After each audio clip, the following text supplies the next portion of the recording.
सो है everyone, student on YouTube channel में आप सभी लोगों का स्वागत है। आज का जो टॉपिक है इसमें मैं आप लोगों को बताऊंगा इरिट्रेबल ब्रेकडाउन ऑफ मैरिज के बारे में। इरिट्रेबल ब्रेकडाउन ऑफ मैरिज क्या है, कौन कौन सी सिचुएशन में ये अराइज होता है और कौन सा कोर्ट के पास पावर है और कौन सा सेक्शन के तहत उसके पास पावर है कि वो इरिट्रेबल ब्रेकडाउन ऑफ मैरिज के तहत कोई भी मैरिज को एंड कर सकता है इन रिस्पेक्ट ऑफ एनी रिलीजन। तो वीडियो को शुरू से लेकर एंड तक जरूर देखो। अगर आपका फैमिली लॉ का सब्जेक्ट है तो काफी इंपॉर्टेंट टॉपिक है, क्योंकि अगर बुक में झांकोगे तो प्रॉपर तरीके से प्रॉपर सेक्शन में कहीं पर भी ये कोडिफाइड नहीं है। तो वीडियो को शुरू से लेकर एंड तक जरूर देखो। तो चलो वीडियो को हम लोग स्टार्ट करते हैं। तो सबसे पहला क्वेश्चन यही आ जाएगा, what is irretrievable of marriage, ठीक है ना। तो what is irretrievable breakdown of marriage. तो इरिट्रेबल ब्रेकडाउन ऑफ मैरिज क्या है, देखो, where there is a no possibility of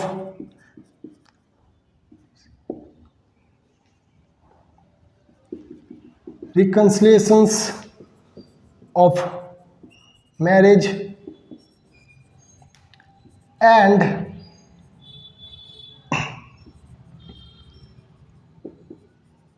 marriage permanently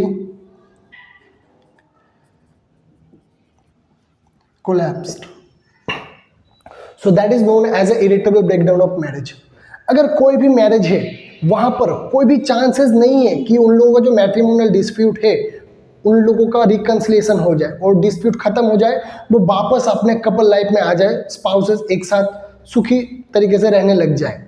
कोई भी मैरिज है वहां पर मैट्रिमोनियल डिस्प्यूट आया और उस डिस्प्यूट आने के वजह से उन लोगों के बीच में ऐसा सर्कमस्टांसेस क्रिएट हो गया कि उन लोगों का एक साथ रहने का कोई चांसेस ही नहीं है, और जो भी एस्पेक्ट था, जो भी कोशिश था एक दूसरे ने किया उस मैरिज को यानी बचाने के लिए, लेकिन वो कोशिश भी फेल हो गया और मैरिज परमानेंटली एंड हो गया, क्योंकि वहां पर कोई अभी पॉसिबिलिटी ही नहीं रहा कि मैरिज को वो लोग कंटिन्यू कर सके।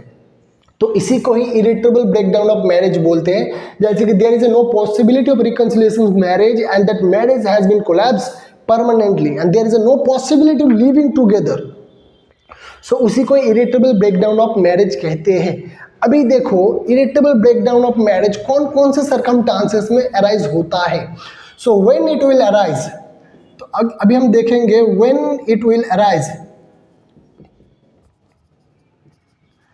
सो इरिट्रेबल ब्रेकडाउन ऑफ मैरिज कब अराइज होता है, देखो यहां पर स्पेशल सर्कमस्टांसेस है।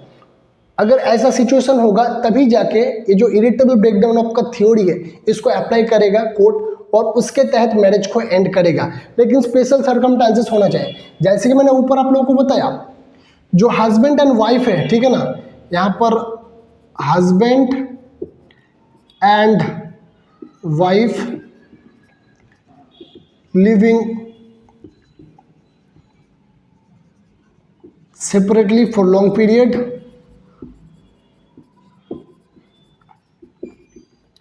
and all attempt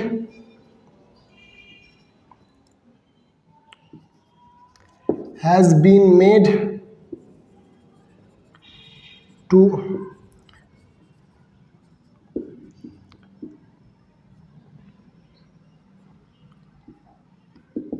dissolution of marriage but that failed.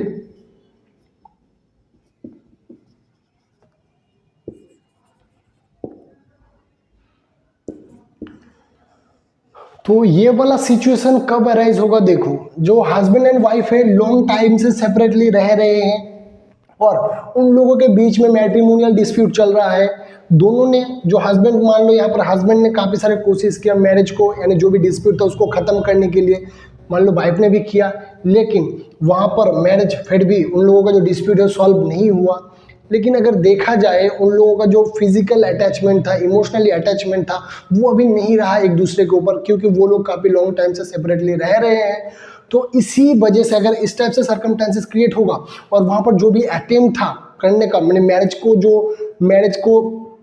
का जो डिस्प्यूट है उसको सॉल्व करने का वो एक दूसरे ने किया, लेकिन फिर भी सॉल्व नहीं हुआ, लॉन्ग टाइम से सेपरेटली रह रहे हैं, कोई भी अभी फिजिकल अट्रैक्शन या फिर इमोशनली अटैचमेंट उन लोगों के बीच में नहीं रहा, तो ऐसे वाले सरकमस्टांसेस में जो कोर्ट में pass an order to do complete justice, ठीक है ना। तो इस वाले सरकमस्टांसेस में इरिटेबल ब्रेकडाउन ऑफ मैरिज का जो थ्योरी है वो अप्लाई होता है, और court can pass an order to dissolve that marriage in respect of any religion. अभी हम लोग देखते हैं, तो मैंने आप लोगों को बताया इरिटेबल ब्रेकडाउन ऑफ मैरिज क्या है और कौन से सरकमस्टांसेस में ये अराइज होता है। तो ये वाला सरकमस्टांसेस तो होना ही चाहिए और कोर्ट को लगना चाहिए कि there is no possibility of reconciliations of marriage and that marriage has collapsed permanently, ठीक है ना।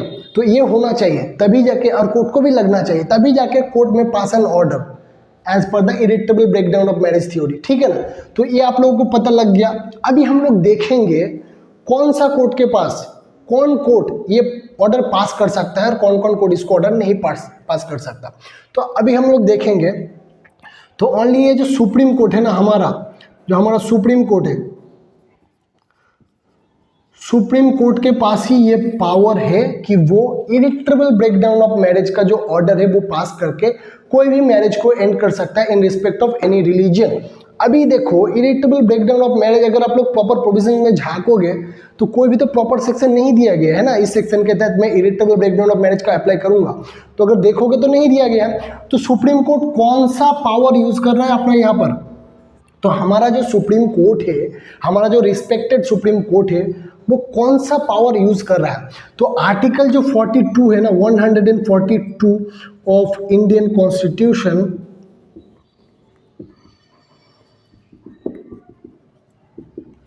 तो आर्टिकल 142 का जो इंडियन कॉन्स्टिट्यूशन का एक्स्ट्रा ऑर्डिनरी जो पावर है, डिस्क्रिशनरी जो पावर है सुप्रीम कोर्ट के पास, ये इसको यूज करके इरिटेबल ब्रेकडाउन ऑफ मैरिज का ऑर्डर पास कर सकता है। तो देखो अभी इसमें सिंपली बोला क्या गया है, यानी आर्टिकल 142 में बोला क्या गया है, देखो मैं आप लोगों को बता देता हूं। सुप्रीम कोर्ट में pass an order to do complete justice in any matter which is pending before that court. अगर कोई भी एक केस सुप्रीम कोर्ट के सामने पेंडिंग है और सुप्रीम कोर्ट का जुरिस्डिक्शन है वहां पर, तो सुप्रीम कोर्ट के सामने पेंडिंग है वो केस, तो उस केस में कंप्लीटली जस्टिस करने के लिए सुप्रीम कोर्ट अपना जो एक्स्ट्रा ऑर्डिनरी पावर है, जो आर्टिकल 142 बियॉन्ड द लेजिस्लेचर जाकर भी वो नेचुरल जस्टिस देने के लिए, कंप्लीट जस्टिस करने के लिए in respect of any cause of matter, supreme court में pass an order for do complete justice in that matter. Okay, तो ये ओनली सुप्रीम कोर्ट के पास ही पावर है कि सुप्रीम कोर्ट आर्टिकल 142 के तहत कोई भी ऑर्डर पास कर सकता है any respect of matter to do complete justice. तो अभी देखो, तो हम लोग, मैंने तो आप लोगों को बता दिया ये पावर ओनली सुप्रीम कोर्ट के पास है। ये क्वेश्चन भी आ सकता है, क्या हाई कोर्ट ऐसा ऑर्डर पास कर सकता है क्या, डिस्ट्रिक्ट कोर्ट ऐसा ऑर्डर पास कर सकता है क्या, और फैमिली कोर्ट ऐसा ऑर्डर पास कर सकता है क्या। देखो आर्टिकल 142 का जो पावर है ना, वो ओनली सुप्रीम कोर्ट के पास ही है, कोई अदर कोर्ट के पास नहीं है। अगर बाद में अमेंड आता है, कोई अपडेट वगैरह होता है और हाई कोर्ट को भी कुछ अलग पावर वगैरह मिलता है जिसके तहत वो भी कुछ इस टाइप से ऑर्डर पास कर सकता है नेचुरल जस्टिस करने के लिए, तो तब वो भी कर पाएगा। लेकिन अभी हमारा जो सुप्रीम कोर्ट है, इस आर्टिकल के तहत जो breakdown of irritable breakdown of marriage है उसका ऑर्डर पास कर सकता है, लेकिन जो सर्कमस्टांसेस है वो अराइज होना चाहिए। अभी देखो एक फेमस केस है 2090 का, ठीक है ना, एक 2090 का एक फेमस केस है सुप्रीम कोर्ट का, जो लैंडमार्क केस है। यहाँ पर आर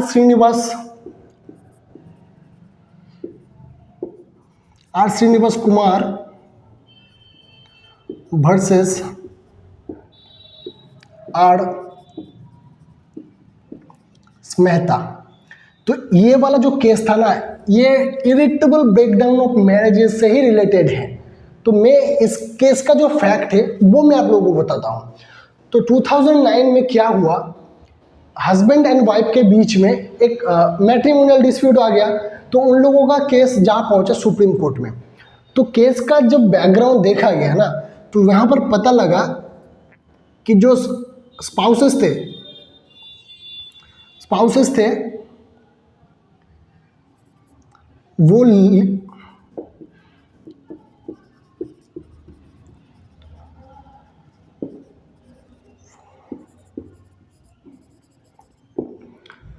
जो हस्बैंड एंड वाइफ थे वो लोग 22 ईयर से सेपरेटली रह रहे थे, एक साथ नहीं रह रहे थे। 22 ईयर से वो लोग सेपरेटली रह रहे थे एंड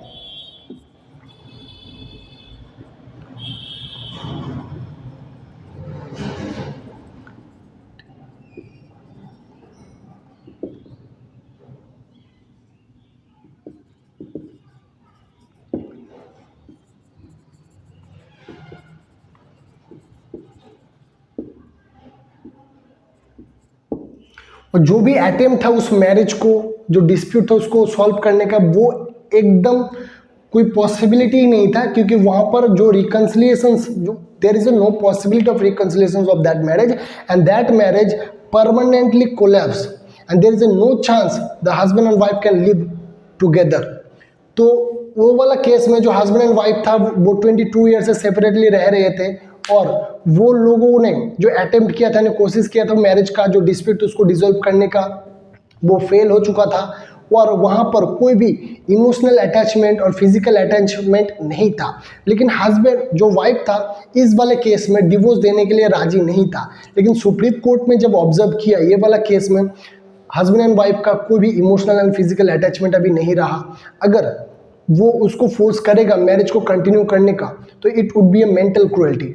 सो सुप्रीम कोर्ट ने केस को डीपली ऑब्जर्व किया। देन सुप्रीम कोर्ट ने अपना आर्टिकल 142 के तहत, आर्टिकल 142 के तहत एक ऑर्डर पास किया और इरिटेबल ब्रेकडाउन ऑफ मैरिज के तहत इस मैरिज को एंड कर दिया।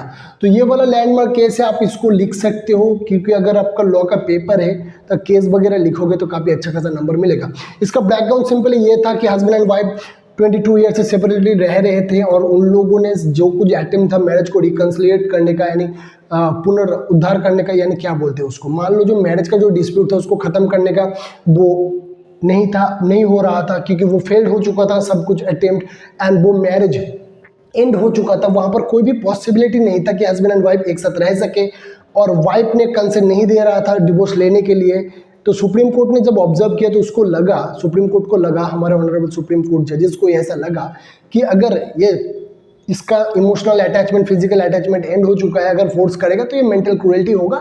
तो ये ऑब्जर्व करने के बाद सुप्रीम कोर्ट ने ये ऑर्डर पास किया और इस मैरिज को एंड किया। तो इरिटेबल ब्रेकडाउन ऑफ मैरिज क्या है मैंने आप लोगों को बता दिया, कब ये अराइज होता है वो भी मैं आप लोगों को बता दिया, और कौन सा कोर्ट आर्टिकल 142 के तहत इस ऑर्डर को पास कर सकता है वो भी मैंने आप लोगों को बता दिया, और एक लैंडमार्क केस लॉ और उसका फैक्ट भी मैंने आप लोगों को बता दिया। तो I hope irritable breakdown of marriage आप लोगों को समझ में आ गया होगा। अगर ये वीडियो आप लोगों को अच्छा लगा तो प्लीज वीडियो को एक लाइक करके चैनल को सब्सक्राइब करके नोटिफिकेशन बेल को प्रेस जरूर कर देना। तो मिलते हैं नेक्स्ट वीडियो में गाइस, तब तक के लिए जय हिंद, वंदे मातरम।